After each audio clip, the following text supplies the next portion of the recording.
कहानी का नाम हर चमकती हुई चीज सोना नहीं होती। एक छोटे से गांव में मोहन नाम का एक गरीब लेकिन ईमानदार लकड़हारा रहता था। वह रोज जंगल से लकड़ी काटकर गांव में बेचता और उसी से अपने परिवार का गुजारा करता था। मोहन भले ही गरीब था, लेकिन मन से बहुत साफ और मेहनती था।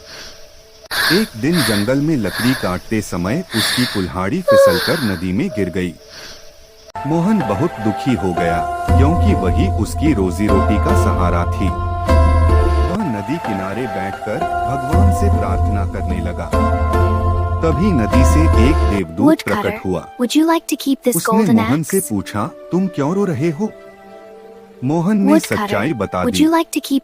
देवदूत नदी में डुबकी लगाकर सबसे पहले सोने की कुल्हाड़ी लेकर आया और पूछा, क्या यह तुम्हारी कुल्हाड़ी है? मोहन ने कहा, नहीं, यह मेरी नहीं है। फिर देवदूत चांदी की कुल्हाड़ी लाया। मोहन ने फिर मना कर दिया।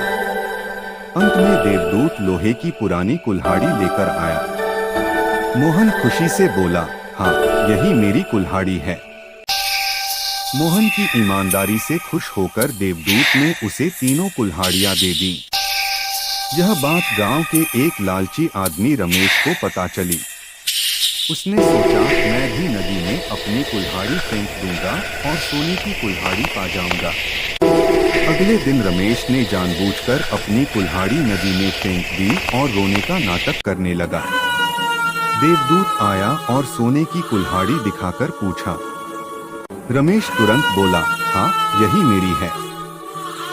रमेश के झूठ से देवदूत नाराज हो गया और उसकी असली कुल्हाड़ी भी उसे वापस नहीं दी। रमेश खाली हाथ और शर्मिंदा होकर लौट गया। सीख: हर चमकती हुई चीज सोना नहीं होती। लालच और झूठ इंसान को नुकसान ही पहुंचाते हैं, जबकि ईमानदारी हम